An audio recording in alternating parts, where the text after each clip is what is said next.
नमः। हे कृष्ण करुणा सिंधु दीनबंधो जगत्पते गोपेश गोपिका कांत राधाकांत नमस्तुते। जयतां सुरतोर्पंग मम मंदमते गति मत सर्वस्व पदाम्भोज राधा मदन मोहनौ। तप्त कांचन गौरांगी राधे वृंदावनेश्वरी वृषभानुसुते देवी प्रणमामि हरिप्रिय। नमो महावदान्याय कृष्ण प्रेम प्रदायते कृष्णाय कृष्ण चैतन्य नामने गौरत्से नमः। श्री चैतन्य मनोभीष्टं स्थापितं येन भूतले सोऽयं रूपः कदा मह्यं ददाति स्वपदान्तिकम्। वाञ्छाकल्पतरुभ्यश्च कृपा सिन्धुभ्येव च पतितानां पावनेभ्यो वैष्णवेभ्यो नमो नमः। जय श्री कृष्ण चैतन्य प्रभो नित्यानंद श्री अद्वैत गदाधर श्रीवासादि गौर भक्तवृंद। हरे कृष्णा कृष्णा कृष्णा हरे हरे हरे राम राम राम हरे हरे। हरे कृष्णा कृष्णा कृष्णा हरे हरे हरे राम राम राम हरे हरे। श्रीमद्भागवतम स्कंध 10 अध्याय 21 श्लोक 18। 10, 21, 18। ओम नमो भगवते वासुदेवाय। ओम नमो भगवते वासुदेवाय। ओम नमो भगवते वासुदेवाय। ओम नमो भगवते वासुदेवाय। ओम नमो भगवते वासुदेवाय। ओम नमो भगवते वासुदेवाय। हंत अयम अद्रि अबला हरिदास वर्य राम कृष्ण चरण स्पर्श प्रमोद मानं तनोति सह गो गणयो तयो पानी सुजवस कंदर कंदमूलहि हंताय मध्युरबला हरिदास वर्यो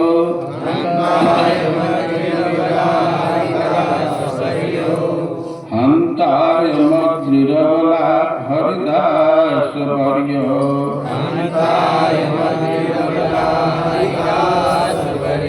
यद राम कृष्ण चरण स्पर्श प्रमोद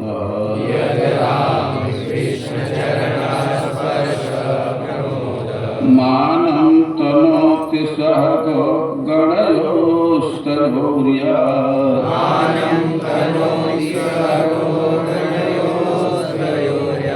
पानीयसु जव जवस कंदर कंद मूलहे हंताय मद्रवला हरिदास वर्य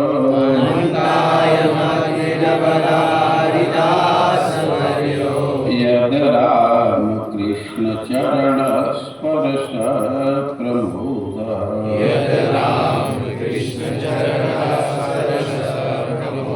मानं तनोति सह गणयोस्तयोर्य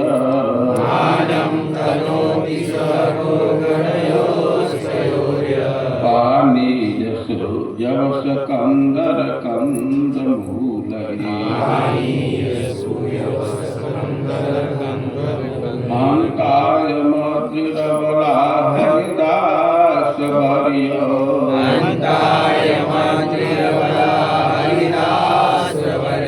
यद राम कृष्ण चरण स्पर्श प्रमोद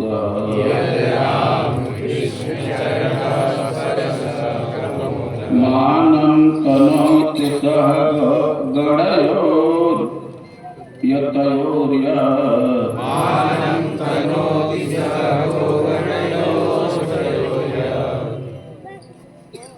कहीं दूसरा पाठ भी है, यही है।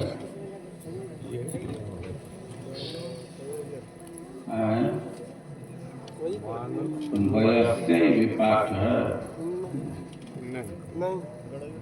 मानं तनोति सह गणयोस्तयोर्य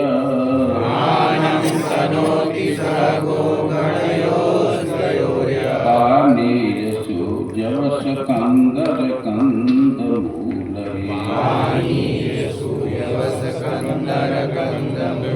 साथ में बोलिए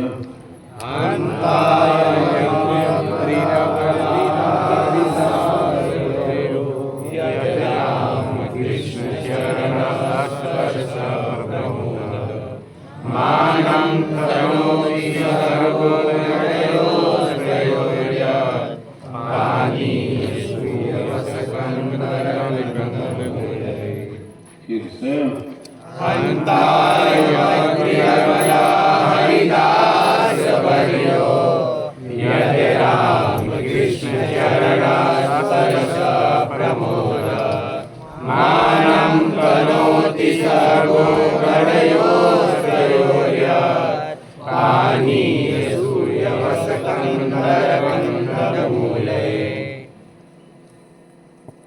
हंत ओ अयम यह अद्रि पर्वत अबला हे सखियों हरिदास वर्य श्री भगवान के सेवकों में से सर्वश्रेष्ठ यह चूंकि राम कृष्ण चरण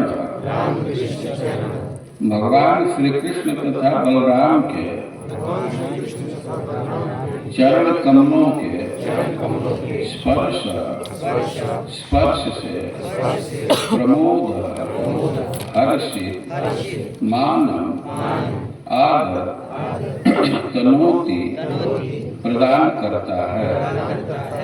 सह सात गोगणयों गाय बछड़े तथा ग्वाल वाल के तयो उन दोनों श्री भगवान श्री कृष्ण तथा बलराम को यह क्योंकि पानीय पेय जल के साथ सुजवस अत्यंत कोमल घास कंद गुफाएं कंद मूलहे तथा खाद्य कंदों से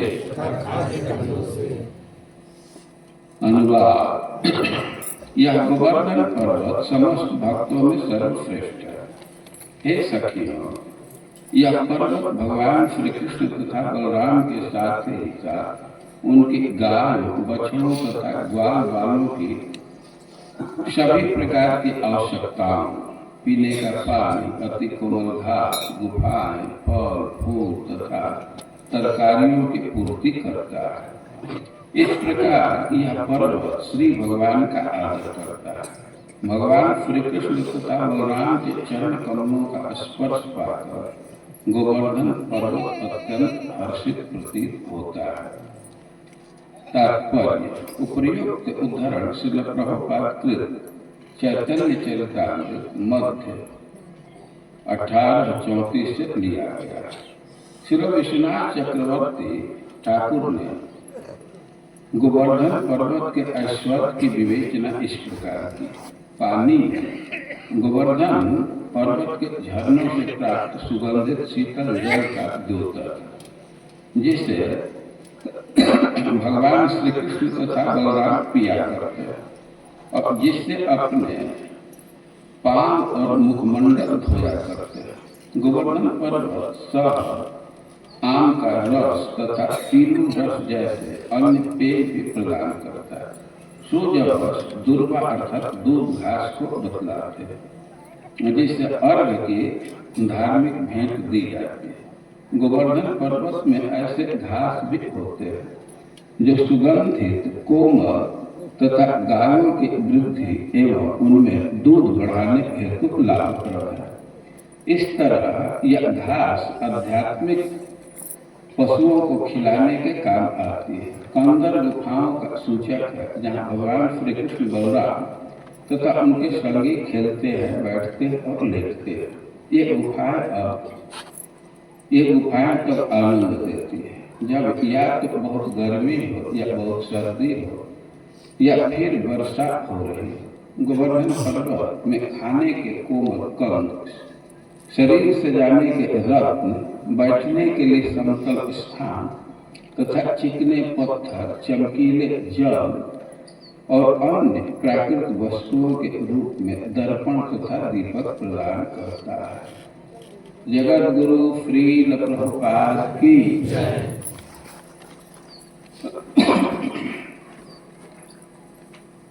हम लोग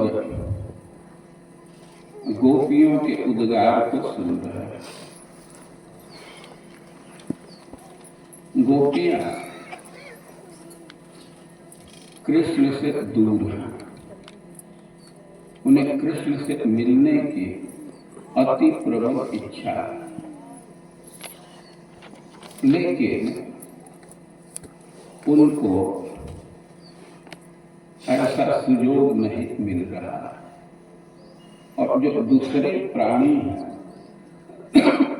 वे कृष्ण की सेवा में लगे हुए, कृष्ण से उनका बहुत घनिष्ठ संपर्क है। गोपियां अपने को हतभागी मान रही,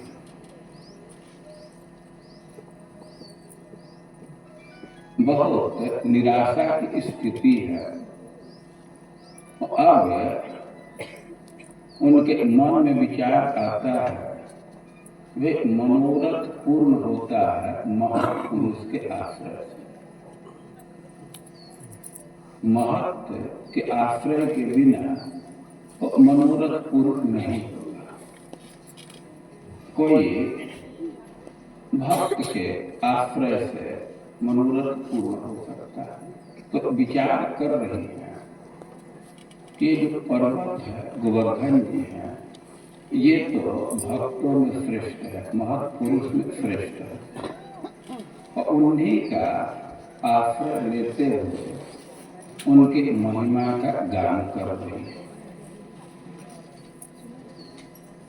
गोवर्धन जी के विषय में प्रसिद्धि है, स्थापित बात है कि वे किसी के किसी भी मनोरथ को पूर्ण कर देते हैं।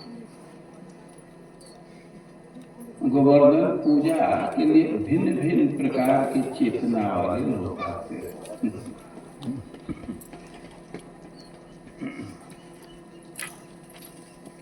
भगवान के भक्ति के लिए भी लोग जाते हैं।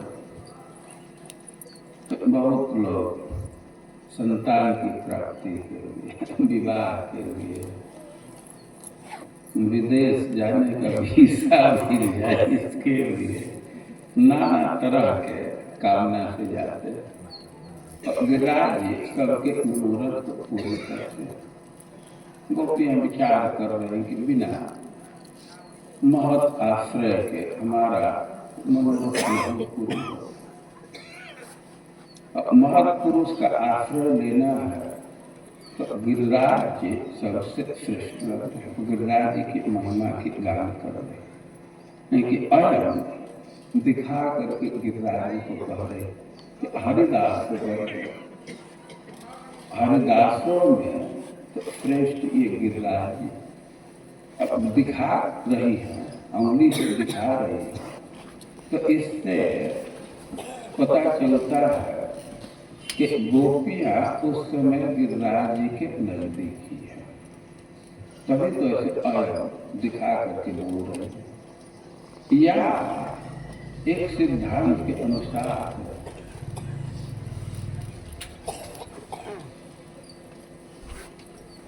ये कृष्ण के प्रिय है। गिरिराज जी कृष्ण के बहुत प्रिय है। तो जैसे गोपियों को कृष्ण की स्फूर्ति हो रही है, उनके हृदय में उभर रहे हैं, तो वैसे ही गिरिराज जी भी की स्फूर्ति हो रही है, उनके हृदय में उभर रहे हैं, उनका साक्षात्कार हो रहा है। तो भावना के स्तर पर वे बहुत नजदीक, तो इसलिए अभी वे अयम कह रहे हैं।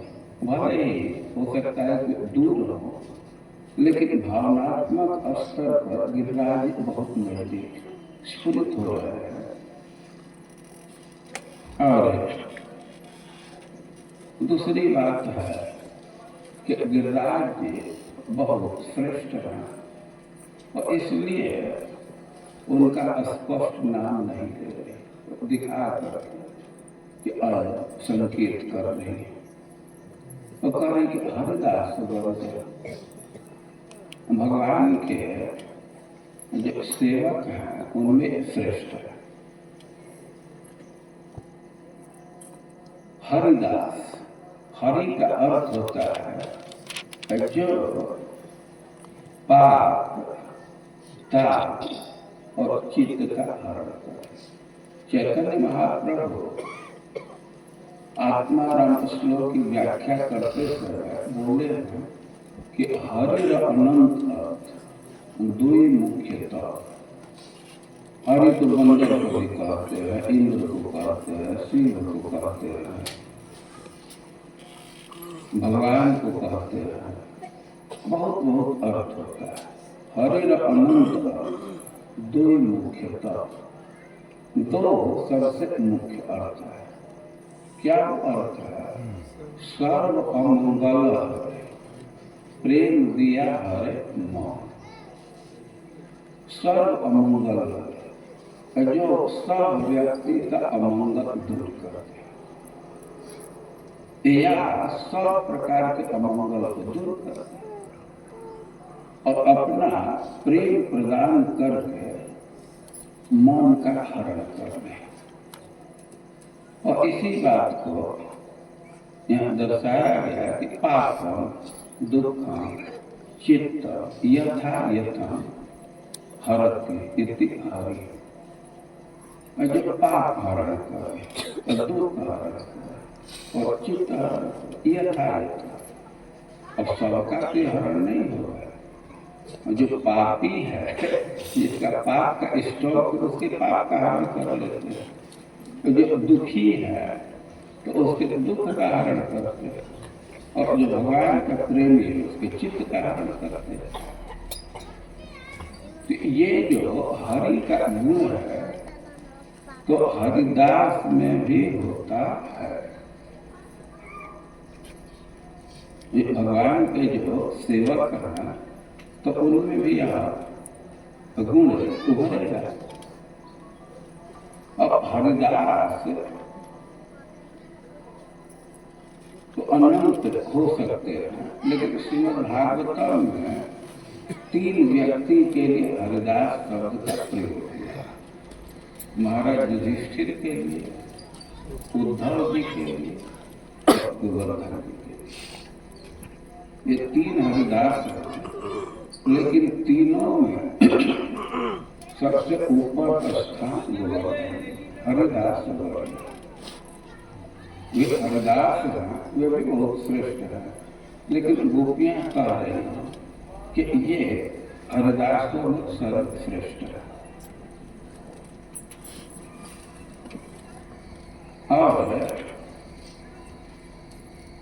इनके विषय में कह रहे हैं सबसे श्रेष्ठ है, इसके लिए आधार दे रहे हैं कि यद राम कृष्ण चरण स्पर्श प्रभु, इनको राम कृष्ण के चरण का स्पर्श मिलता है। राम कृष्ण दो व्यक्ति, सच्चाई यह है कि गोपियों का ध्यान कृष्ण की तरफ है, लेकिन संकोच बस अपने भाव को छिपाने के लिए दोनों भाई का नाम एक साथ लिया। कह रहे कि राम कृष्ण चरण स्पर्श प्रमोद, कृष्ण बलराम के चरण का स्पर्श मिलता है और इसलिए ये बहुत प्रसन्न है, प्रमोद, ये बहुत आनंदित है। और इतने आनंदित हैं कि मानव कृष्ण बलराम का ये सम्मान करते हैं। मानव तनों सहयोग गण और केवल कृष्ण बलराम का ही नहीं, जो उनके गांव के समूह है उनका है, उनके जो सखा है उनका है। वे कैसे सम्मान करते हैं कि पानी सूर्य से कम उनको पीने के लिए जल देते हैं। पानी, पानी मतलब पीने का, तो पीने लायक और चीज है ना, मधु मिल जाए तो उसको भी पिए, तो फल का रस मिल जाए तो उसको भी आदमी पी सकता है। तो पानी में मिनरल वाटर है और भी रस है, मधु है। पहाड़ बहुत सुंदर जल देते हैं। यहाँ तो बोतल पर लिखे रहते हैं कि मिनरल वाटर, लेकिन वो स्वाद नहीं होता है। जो ओरिजिनल मिनरल वाटर है वो तो पहाड़ में मिलता है, वो दौ से निकलता है, उसका स्वाद ही कुछ अलग होता है, बहुत स्वादिष्ट होता है, संतुष्टि भी प्रदान करता है और पेट को भी ठीक करता है, भोजन बहुत जल्दी पच जाता है। संगीत मास्टर के गांव में और नदी में निकलता है, तो पहाड़ में कई एक जगह दौ का पानी निकलता है।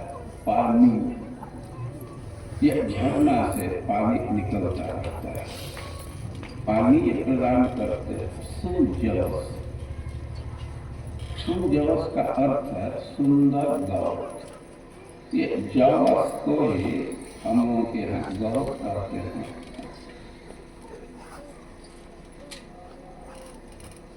सुंदर जवस, जवस मतलब घास। सुंदर घास का अर्थ है कोमल होना चाहिए, पौष्टिक होना चाहिए, दूध बढ़ाने वाला होना चाहिए। घास घास में भी अंतर होता है ना।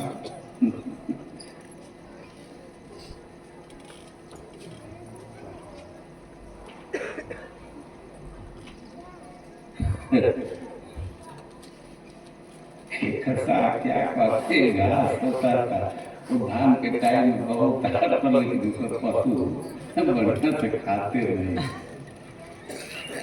वही ला करके डाल देता।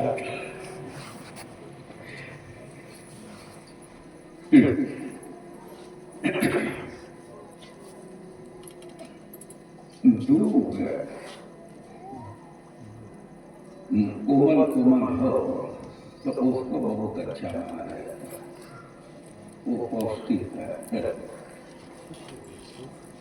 तो घास घास में अंतर होता है, जो कहीं सूख जाओ सुंदर घास देते हैं। और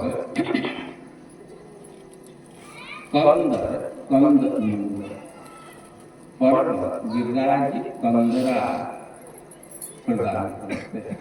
कंदरा भी बहुत महत्वपूर्ण साधन है।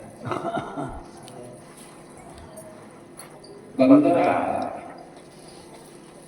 खूब बढ़िया घर का काम करता है। बरसात का दिन है तो पानी से रक्षा हो जाएगा बरसात से। और गर्मी के दिन में कंदरा के भीतर चले जाए तो ठंडा, और जाड़ा के दिन में वो उसमें जाड़ा नहीं लगता, ठंडा नहीं लगता है। तो कंदरा गिरिराज प्रदान करते हैं। और कंदरा में केवल वो छेद ही नहीं रहता है, ऐसे ऐसे कंदरा हैं उसमें बैठने लायक पत्थर भी है। और कहीं कहीं बगल में पानी भी चू रहा है, झरना का पानी बढ़िया शुद्ध। वो कई सुविधा से युक्त होता है। ये वृंदावन का वैभव है। वृंदावन में महिमा में एक श्लोक आता है, एकांत पुण्य भवन नुनैन राय। तो पुण्य को भवन कहा है।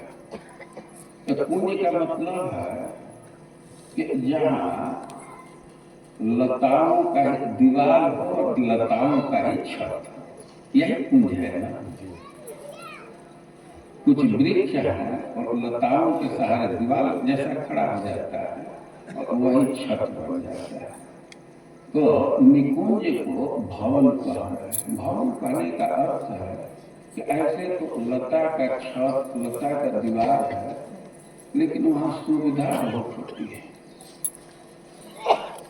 वहाँ मणि का बेंच होता है, तो पत्थर लगाते हैं और महंगा मणि, और फूल से भरा होता है, बहुत सुगंधित होता है, बहुत बहुत सुविधा रहती है, इसी से उसको भवन कहते हैं। तो यही सिद्धांत कंदरा के संबंध में भी लागू होता है। बहुत सुविधाएं रहती है, ऋतु के अनुरूप उसमें व्यक्ति सुख की अनुभूति करता है। और कंदरा प्रदान करते हैं। और कंद मूल है, कंद और मूल। कंद मूल में बहुत अंतर नहीं है, लेकिन थोड़ा अंतर है। जिस मूल का पूरा पूरा मूल मिट्टी में ढका है, वे कंद मूल खाने का पदार्थ है, लेकिन जो पूरा मिट्टी में ढका है उसको कंद कहेंगे, जैसे शकरकंद इधर है। और जिसका कुछ अंश मिट्टी में है, कुछ बाहर है, तो उसको मूल कहते हैं। मूली में देखते हैं ना, कुछ बाहर भी दिखता है। तो कंद मूल कई बहुत पौष्टिक मूल होते हैं, कंद होते हैं। चित्रकूट के साइड में बहुत होते हैं, जैसे सताव, और बहुत औषधीय गुण से युक्त होता है। अभी कंद मूल है ना। और गिरिराज जी बहुत प्रसन्न है रामकृष्ण के चरण के स्पर्श से, और उनका सत्कार करते हैं, उनका सम्मान करते हैं। और केवल कृष्ण बलराम का ही नहीं, उनके जो साथ में है उनका भी सत्कार करते हैं। देखिए विधि यही है। कभी कभी लोग सिद्धांत को नहीं समझ पाते। कहीं हम लोग जाते हैं तो सन्यासी के साथ कोई भक्त है तो जगह पर्याप्त है, फिर भी उसको साथ में नहीं खाने देते। यह तो सन्यासी का सत्कार नहीं हुआ। वो तो बेचारा मन ही मन जलता रहता है, ये अत्याचार कर रहे हैं इसके साथ। मान लीजिए कि जगह की कमी है तो उस समय दूसरी बात, पर्याप्त जगह है, कोई असुविधा नहीं है साथ में खिलाने, लेकिन फिर भी उसको बैठा देना, महाराज खा लेने तब खाओ, ये सब बुद्धिहीनता है।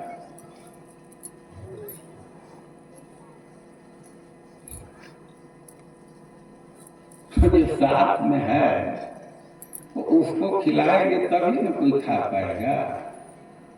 एक आदमी को ले करके भोजन दीजिए या कुछ खाने को दीजिए, साथ वाले को नहीं देंगे तो जिसको दिए उसके मुंह में ढुकेगा। तो गिरिराज ऐसा नहीं करते, वो सब सिस्टम जानते हैं। भगवान की गाय को भी सुविधा देते हैं, गाय भगवान के सखाओं को कहीं कहीं बतलाना पड़ता है तो हम लोगों को चेत होता है। एक बार गुड़गांव में हम गए और पावन सरोवर साथ में था, खूब बड़ा घर, बहुत सुविधा। हमें कहा कि आ जाओ, तो आ गया साथ में। उसका नहीं, अब बाहर बैठे पहले महाराज खा लेंगे था, अब क्या करें।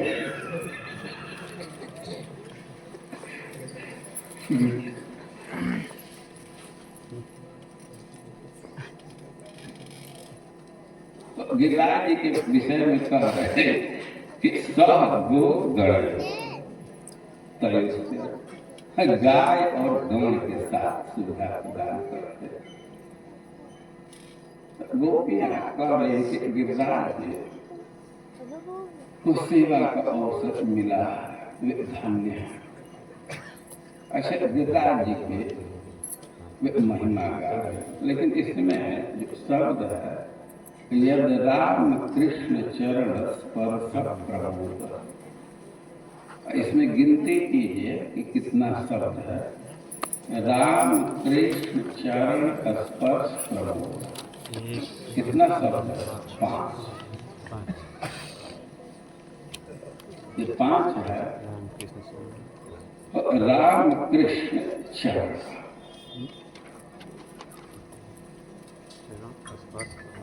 राम कृष्ण का चरण, और कितने व्यक्ति का चरण है? एक व्यक्ति का, एक व्यक्ति का 2। ठीक, और कोर्ट में चले जाएंगे तब नहीं, तब क्या होगा?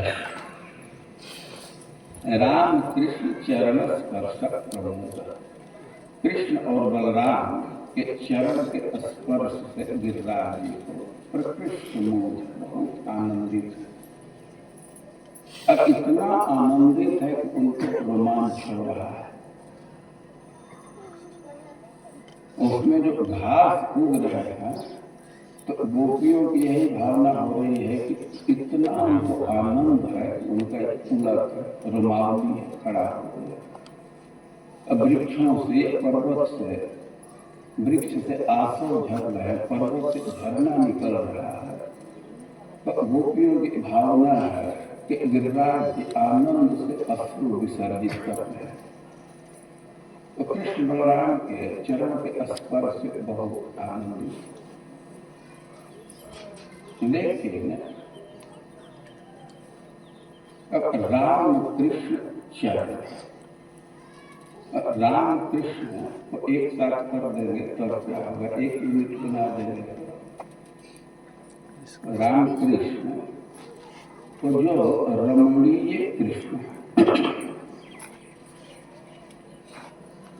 जो सबको रमाने वाले हैं, वे कृष्ण के चरण स्पर्श प्रभु, उनके चरण को गिरिराज जी के स्पर्श से बहुत आनंद था। देखिए, कृष्ण सबको आनंद देने वाले, सबको रमाने वाले, और उनके चरण को प्रकृष्ट मोह, बहुत आनंद कैसे हो रहा है गिरिराज जी का स्पर्श करने। तो अब गिरिराज की महिमा पर विचार कीजिए कि सारे दुनिया को जो रमाने वाला है, उसके चरण को कौन आनंद दे रहा है? गिरिराज जी का स्पर्श।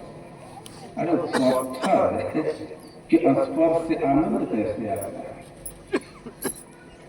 कि किसी की सेवा करनी है तो उसके अनुरूप तैयारी करनी होती है। तो गिरिराज तैयार रहते हैं। वे जाड़ा का दिन है तो अपने शरीर को गर्म रखते हैं। शरीर को गर्म करने की विधि है ना, कोई किसी व्यक्ति का चरण दबाने जाते हैं। अब हाथ धो के गए या तो पता तो लगता है कि बर्फ का ही है, और उसका विधि कोई सावधानी से हाथ को पहले गर्म कर लेता है या हीटर पर सेक लेता है, तब ये समस्या नहीं आएगी। तो गिरिराज जी भी तैयारी रखते हैं। हमें सबसे रमणीय है तो उस हिसाब से तैयारी रखना होगा। तो जाड़ा का दिन है तो अपने शरीर को गर्म।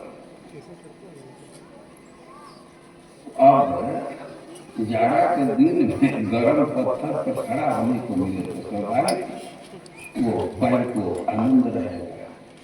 लेकिन सब ऋतु में यही सिद्धांत नहीं करते। गर्मी का दिन है तो अपने को ठंडा करते हैं। और भगवान की बंसी बजती है तो वे इतने आनंदित होते हैं कि उनका शरीर पिघलने लगता है, मोम जैसा हो जाते हैं और कठोर नहीं रहते। वे बिल्कुल मोम जैसे मुलायम हो जाते हैं। तभी तो भगवान के चरण का अंकुर हो जाता है। कई जगह देखते हैं ना कि भगवान का चरण चिन्ह बन गया है और गिरिराज जी बहुत मुलायम हो जाते हैं। तो जो दुनिया को रमाने वाले हैं या जो चरण बहुत रमने वाला है, पीड़ा करने वाला है, तो उसको प्रकृष्ट आनंद, चरण स्पर्श, गिरिराज जी के स्पर्श से उनके चरणों को बहुत आनंद मिलता है। राम कृष्ण। अब एक और अवग्रह कर सकते हैं, राम कृष्ण चरण। कृष्ण चरण को एक साथ रखेंगे और उसका विशेषण देंगे राम। तब क्या अर्थ होगा कि कृष्ण के चरण जो सबको रमाने वाले हैं। पहले कृष्ण के साथ राम को जोड़े, अभी किसके साथ जोड़ रहे हैं? कृष्ण चरण। और कृष्ण चरण जो सबको रमाने वाला है, परम सुखद है, और उसको गिरिराज जी के स्पर्श से बहुत उत्कृष्ट आनंद होता है। तो गिरिराज जी का यह व्यक्तित्व कृष्ण को, कृष्ण के चरणों को वे आनंद प्रदान करते हैं। और अब एक और अर्थ कर सकते हैं, राम कृष्ण चरण। चरण और आचरण एक ही है ना। चरण में आ जोड़ देते हैं उपसर्ग, तो आचरण हो गया। तो आचरण का क्या अर्थ होता है? व्यवहार। उसका चरित्र, उसका क्रियाकलाप, यही आचरण है ना। तो वो अपना आचरण सुधार, तो क्या सुधारेगा? अपना व्यवहार कुछ सुधारना होगा। तो चरण और आचरण एक ही अर्थ में है, और स्पर्श का अर्थ होता है दान। आप डिक्शनरी देखेंगे तो विश्राम, वितरण, स्पर्शन, ये तीनों शब्द एक अर्थ में होते हैं। तो विश्राम का अर्थ होता है दान। तो राम कृष्ण चरण स्पर्श प्रमोद, गिरिराज जी राम कृष्ण को आचरण का दान करते हैं, लीला का दान करते हैं, और इसलिए उनको बहुत प्रसन्नता है। स्पर्श मतलब दान। राम कृष्ण को चरण मतलब आचरण का दान करते हैं, उनको खेल प्रदान करते, उनको खेलने का सुविधा प्रदान करते। कृष्ण बलराम उन पर खेलते हैं, उनके पत्थर पर लौट जाते हैं, छिप जाते हैं, तो ये सब आचरण होगा। अब चूंकि गिरिराज ये सुविधा दे रहे हैं, ये दान दे रहे हैं, तो गिरिराज को बहुत प्रसन्नता है। राम कृष्ण चरण स्पर्श प्रमोद। स्पर्श मतलब दान, चरण मतलब आचरण, व्यवहार, लीला। तो गिरिराज कृष्ण बलराम को लीला का अवसर देते हैं, तो इसलिए इससे बहुत प्रसन्न है, उनको रोमांच हो रहा है। भगवान को विशेष सेवा का अवसर मिले तो व्यक्ति प्रसन्न हो जाता है। तो शब्द है, लेकिन इसका अलग अलग अर्थ किया है। राम कृष्ण चरण स्पर्श प्रमोद।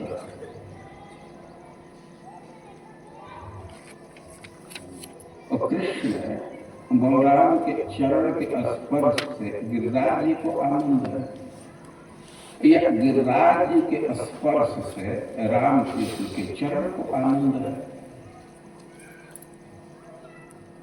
यह बहुत महत्वपूर्ण है। जो भगवान के चरण को आनंदित कर रहा, आनंद प्रदान कर रहा है। पीछे के श्लोक में था, सुबह श्लोक होगा, उसमें था कि उर्गाल पदार्थ राग, इसकी व्याख्या हुई थी।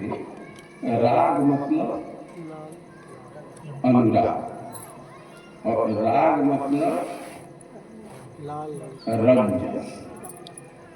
रंजन वाले मनोरंजन और पादरंजन, दो शब्द को समझा रहा था ना। तो राग मतलब रंजन। तो यहाँ किसका रंजन है? उर्गाल पदार्थ, जिनका जस बहुत गाया जाता है, बहुत यशस्वी है। और कमल भी, उनके चरण भी बहुत सुंदर है, कमल के समान है। लेकिन उसका रंजन कहाँ होता है? गोपियों के कुमकुम से, स्तन के कुमकुम से। और उसी प्रकार इस श्लोक में कहा गया है कि कृष्ण के चरणों को गिरिराज जी आनंदित करते, या कृष्ण बलराम लीला का अवसर देते हैं, इसलिए वे बहुत प्रसन्न है। ये कृष्ण बलराम बहुत प्रसन्न, गोपियां गिरिराज जी की महिमा का गान करते हैं। और एक चीज पर ध्यान देना चाहिए कि जब गोपियां अपने मनोरथ के पूर्ति के लिए गिरिराज जी का आश्रय ले रही हैं, तो गिरिराज जी की कितनी महिमा है केवल कल्पना ही कर सकते हैं। और गोपियों का आशय है कि गिरिराज जी ये हमारे मनोरथ को पूर्ण करेंगे। कैसे मनोरथ को पूर्ण करेंगे? तो कोई चल गिरिराज जी में मानसी गंगा है और वहीं हरदेव जी हैं, तो हम लोग चले मानसी गंगा में स्नान करेंगे और हरदेव के दर्शन के लिए चलेंगे। और कृष्ण तो वहीं कहीं है ना, उनका दर्शन हो जाएगा। तो भगवान के दर्शन के लिए जाएंगे, हरदेव जी के दर्शन के लिए, पूजा के लिए जाएंगे, तो कौन विरोध करेगा? सभी भगवान के मंदिर में जाने का तो कोई विरोध नहीं करेगा। तो गोपियां योजना कर रही, यही सलाह दे रही कि अब गिरिराज जी हमारे मनोरथ पूर्ण करेंगे, वे कृष्ण से मिला देंगे, हम चले उनके आश्रय में चले, वही मानसी गंगा में स्नान करेंगे, हरदेव जी की पूजा के लिए जाएंगे, तो कृष्ण से भेंट हो जाए। और इसी आशय से अगर हरदास की गिरिराज जी की महिमा का गान करते हैं। श्लोक को फिर से बोलिए।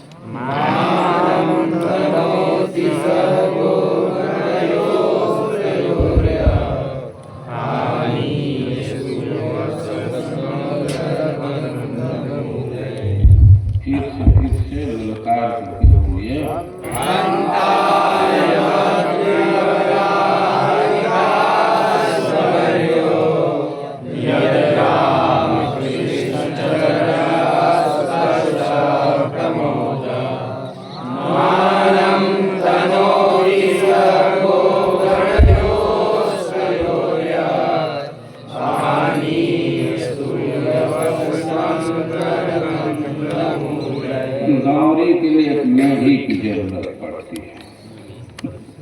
गौरी जानते हैं, कई बैल तो एक साथ चलाते हैं, वो सब इधर उधर भागने लगते हैं, तो बीच में खूंटा डाल करके बांध देते तो नहीं तो कोई बैल ही इतना स्थिर होता है कि वो इधर उधर नहीं जाते।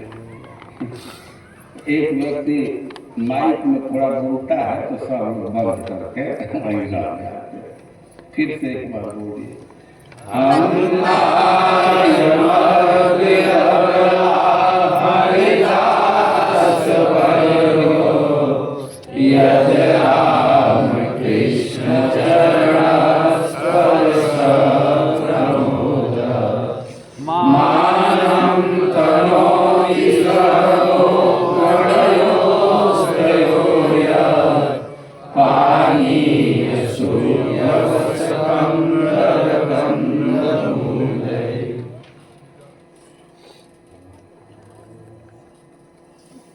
ये हम अपने तरफ से कह रहे हैं कि जो भक्तों में श्रेष्ठ है उसके व्यवहार पर विचार कीजिए। भगवान की भी सेवा कर रहा है, भगवान के भक्त की भी सेवा कर रहा है। कुछ लोग केवल भगवान की सेवा करते हैं, भक्तों पर कुछ ध्यान नहीं रखते, उनको प्राकृत भक्त कहा गया, कनिष्ठ भक्त कहा गया।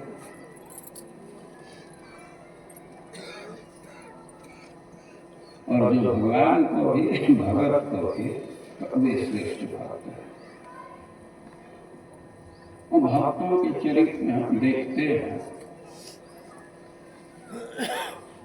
कि भगवान की सेवा करते हैं और भक्तों का भी सहयोग करते हैं। जो भी बड़े बड़े भक्त हैं तो उनके जीवन में देखा जाता है भगवान का भी आराधना करते, सेवा करते, अर्चन करते हैं और भक्तों को सहयोग करते हैं। वह भी भगवान की सेवा। एकादश स्कंद में भगवान कई स्थान बतलाए अपने पूजा में, लेकिन उसकी विधि अलग अलग है। गाय को घास देंगे तो यह भगवान की आराधना है। सूर्य को जल देंगे यह भगवान की आराधना है। और वैष्णव का सत्कार करेंगे अपने बंधु जैसा, जैसे अपने रिलेशन के लोग हैं तो वे घर पर आते हैं, रहने की व्यवस्था करते हैं, खाने की व्यवस्था करते हैं और गिफ्ट भी देते हैं। तो ऐसा व्यवहार भक्तों के साथ करेंगे ये भगवान की आराधना है।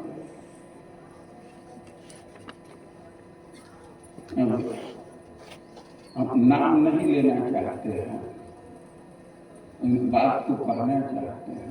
एक इस्कान के एक भक्त है, वो स्पष्ट शब्दों में कह रहे हैं कि अपने जमात के जैसा ट्रीट करना भक्तों को यह भगवान की आराधना है।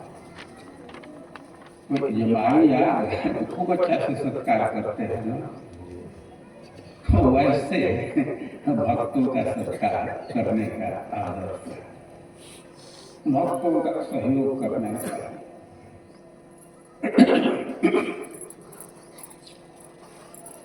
इस बात पर ध्यान जाने पर बहुत लोग का स्मरण हो जाता है।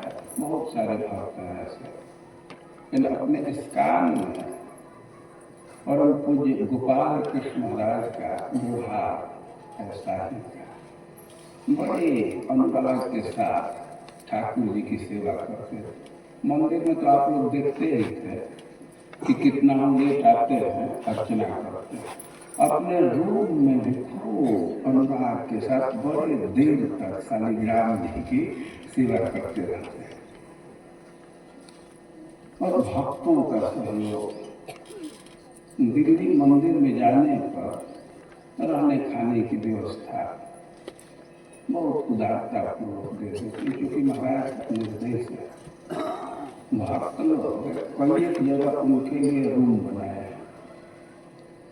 एक बार उनको वापी जाना था, वापी कुछ था नहीं, खूब परिश्रम करके जल्दी जल्दी खूब उनके लिए रूम बनाया। मैं गया, हमको भी रुकाया। तो मैं पूछा कि महाराज का रूम ही इसने कैसे रुकाया? तो वो कहा कि महाराज कॉल करके गया कि रूम को बंद करके मत रखना, भक्तों को जरूर देना। उनकी अपनी गाड़ी है तो कह कर जाते थे कि कोई सन्यासी आए तो उसकी सेवा में इस गाड़ी को लगाना चाहिए। और महान व्यक्ति का एक लक्षण है। इस कारण के कई गुरुओं को मैं देखा कि खूब अच्छा व्यवहार करते हैं। बहुत पहले 90 से पहले होगा, 1990 से या उस समय कुछ 90 के ही लगभग। एक दिन अपने गुरु महाराज के साथ गए चौपाटी मंदिर में। महाराज का क्लास था। परम पूज्य राधानाथ महाराज आए और बड़े ही आदर के साथ उनको ले। महाराज बाद में बतला रहे थे कि जब आता हूँ तो ऐसे ही व्यवहार करते हैं। भक्तों का सम्मान करना चाहिए। गिरिराज से इंस्पिरेशन लेना चाहिए। गिरिराज भगवान की भी सेवा करते हैं, भक्तों की भी सेवा करते हैं। और भगवान तो कहे हैं कि आराधना सबसे श्रेष्ठ भगवान विष्णु की। कैसे? आराधना न सर्वेशा विष्णु आराधनम करो। सबसे श्रेष्ठ भगवान विष्णु की आराधना। तथा परतरम देवी तदीया न समर्चन। लेकिन उससे भी ऊपर चला जाता है जो तदीय है, भगवान के हैं, उनका सेवा। गोपियां कह रही हैं कि गिरिराज जी कृष्ण भगवान की सेवा करते हैं और उनके गो और गौण की भी सेवा करते हैं। गायों की भी सेवा करते हैं और गौण की भी सेवा करते हैं। ये सीखने लायक चीज है। गोपियां आगे कह रही हैं कि गा गोपते रनुवन नयतो रुदार वेणु स्वने कल्पदे स्तनवृक्ष सख्य स्पंदनम गतिमता पुलकस्तरुणा निर्जोगोपासित लक्षणैः विचित्र। वो कृष्ण बलराम अपने गायों गाह दो और ग्वालों को ले करके एक वन से दूसरे वन में चले जाते हैं। गोपियों का आशय है कि हम लोग को जल्दी चलना चाहिए। अभी तो बंसी की आवाज सुनाई दे रही नजदीक के वन में है, हो सकता है किसी दूसरे वन में चले, तो जल्दी चलना चाहिए। अरे वन से वन घूमते रहते हैं और वेणु वादन करते रहते हैं। कहा है कि नयतो उदार वेणु स्वर है। वो गायों को ले जाने के लिए वेणु बजाते हैं। वेणु का ध्वनि बहुत उदार है और भगवान का तो दर्शन नहीं हो पा रहा है, लेकिन वेणु की ध्वनि सुनाई दे रही है, तो वेणु ही उदार है, वो सबको अवसर देता है। कल्पद है और मधुर वेणु है। वेणु के गीत के वेणु के ध्वनि के प्रभाव का वर्णन कर रहे हैं कि अस्पंदन गतिमता, इतना आकर्षक बंसी ध्वनि है, इतना मधुर बंसी ध्वनि है, कल्पद बहुत मधुर है कि जो गतिशील प्राणी है तो उनकी गति रुक जाती है। आप पहले ही पढ़ चुके हैं कि जो नदियां हैं तो निरंतर चलती रहती हैं, लेकिन बंसी की ध्वनि सुनने पर आलिंगन स्फुटती, वे रुक जाती आलिंगन की, मनोभाव भर्म देगा, उनका वेग खंडित हो जाता है। तो स्पंदन गतिमता पुलकस तरुणा, और वृक्षों को भी रोमांच होने लगता है। निर्जोग पाशकृत लक्षणों विचित्र, और भगवान का रूप विचित्र। यद्यपि भगवान कोई बहुत महंगा महंगा कोट नहीं पहनते और बहुत कम कपड़ा रखते हैं और छान और नोई लेकर के चलते हैं। वो गाय चरा रहे हैं तो छान रखते हैं।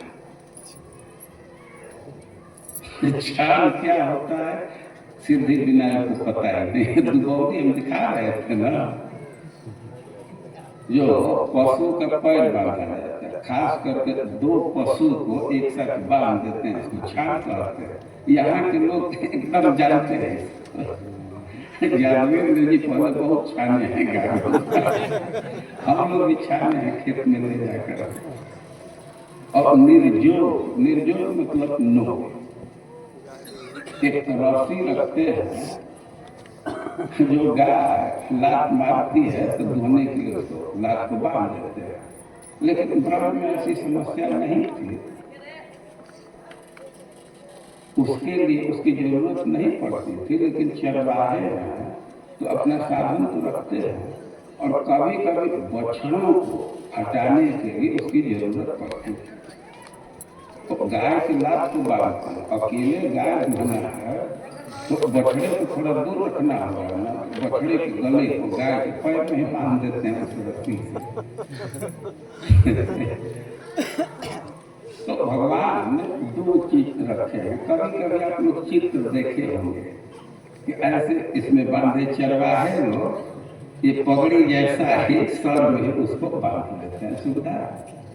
तो भगवान वैसे बांधे हैं तो बहुत सुंदर लग रहा है, और बंसी वादन कर रहे हैं तो गतिशील प्राणी रुक जाते हैं। और जो जीव वृक्ष है उनमें पुलक हो जाता है, वे रोमांचित हो जाते हैं। तो कह रहा है कि एवं विधा भगवतो या वृंदावन चार्य वर्णयन्तु मिथो क्रीड़ा स्थल मयता। गोपियां ऐसे कृष्ण के विषय में वर्णन कर रही हैं, वो इतना तन्मय हो गए, तन्मयता में उसी में विभोर हो जाती है। जिस लीला का वर्णन कर रही है तो उसी लीला में विभोर हो जाती है। एक चीज समझना चाहिए कि इस अध्याय में पूर्वराग का वर्णन किया गया है। पूर्वराग का अर्थ होता है कि अभी नायक नायिका प्रकट नहीं मिले, नजदीक से वे मिले नहीं, ये एक दूसरे के विषय में दूर से सुने हैं या दूर से दर्शन किए। और एक इस पर प्रश्न खड़ा हो जाता है, कह रहे ब्रज की गोपियां हैं, तो वे तो कृष्ण की आराधना की थी, कृष्ण से मिली थी, लेकिन वे बाल्यावस्था में मिली थी। अभी जो वर्णन किया जा रहा है तो गोपियां किशोरावस्था में, और किशोरावस्था में अभी बहुत संपर्क नहीं है, थोड़ा थोड़ा संपर्क है कि बहुत संपर्क नहीं है। ये समस्या दूसरे जगह भी आती है। हम ब्रज में दर्शन कराते हैं तो प्रेम सरोवर पर जाने पर कहते हैं कि राधा और कृष्ण का प्रथम मिलन यही हुआ था, और कुसुम सरोवर पर जाते हैं तो उस समय भी कहते हैं कि प्रिया प्रियतम का प्रथम मिलन यही हुआ था। तो बहुत भारी समस्या लग रही थी, लेकिन मैं कहाँ पढ़ा याद नहीं आया, समाधान दिया गया कि प्रेम सरोवर का जो मिलन है वो बाल्यावस्था है, और कुसुम सरोवर का जो मिलन है वो किशोरावस्था है। ये भेद है। तो यहाँ भी पूर्वराग का वर्णन किया गया है, तो गोपियों की किशोरावस्था के पूर्वराग का वर्णन। तो पूर्वराग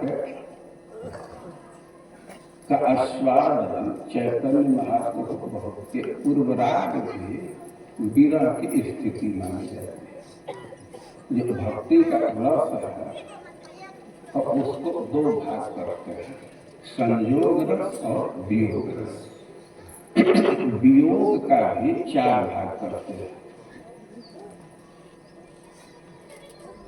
पूर्वराग, मान, प्रवास और प्रेम वैचित्य। ये चार विप्रलम्भ रस है। पूर्वराग का अर्थ है कि प्रेम उत्पन्न हो गया, राग उत्पन्न हो गया, लेकिन अभी प्रिया प्रियतम का मिलन नहीं हुआ, तो वे वियोग अनुभव करते हैं, मिलने के लिए छटपटाते रहते हैं। और दूसरा है प्रवास, वे एक साथ रहे हैं लेकिन अलग अलग हो गए, जैसे कृष्ण मथुरा में चले गए, प्रवास हो।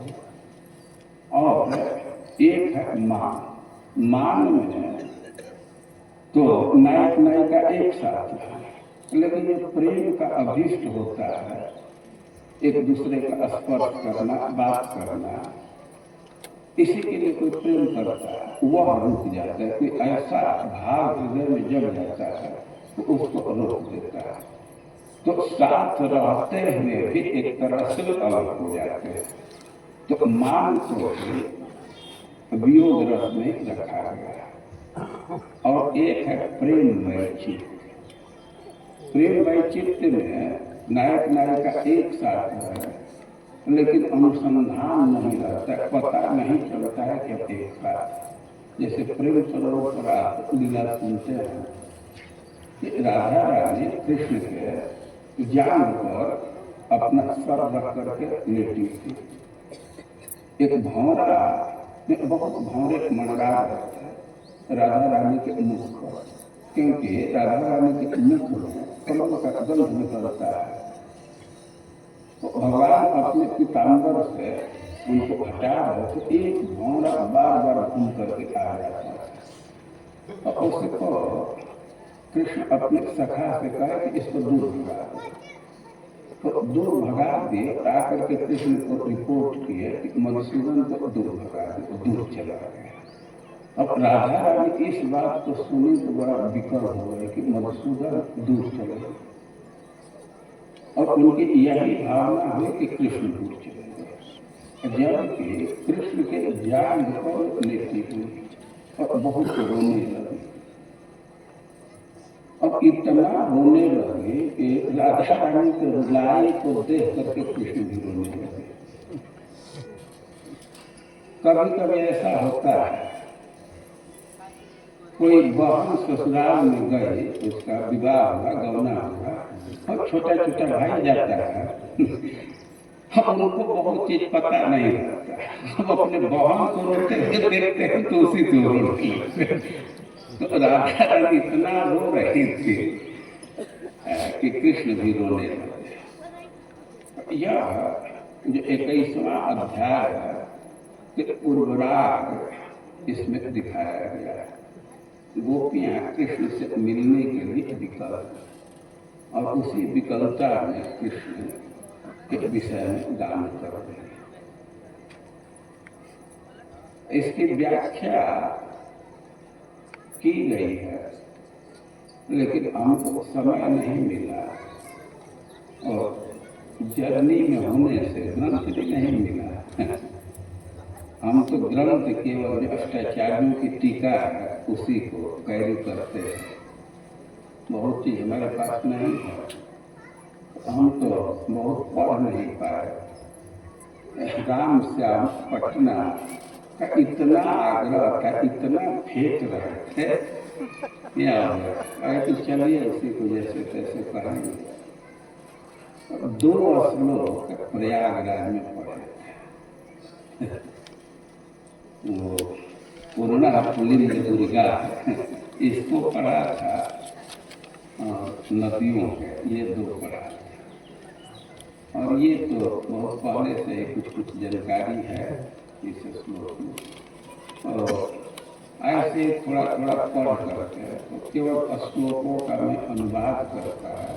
इस पर कई एक संतों का प्रवचन है, वो पुस्तक रूप में भी है, अलमारी में पढ़ा ही है, लेकिन पढ़ने का कभी अवसर नहीं मिला।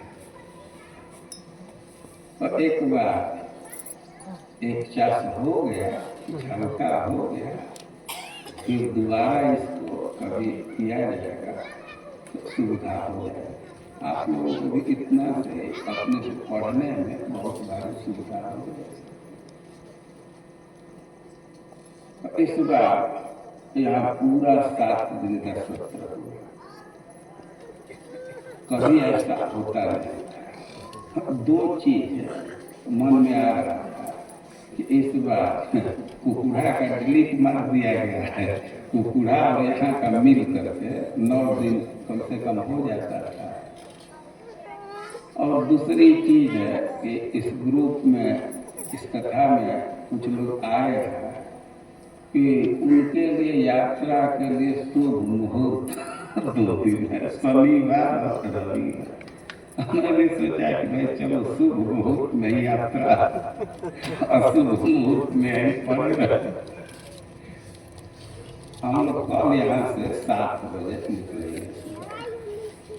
हम लोग की यही योजना है, गाड़ी वाले लेट कर तो हम लोग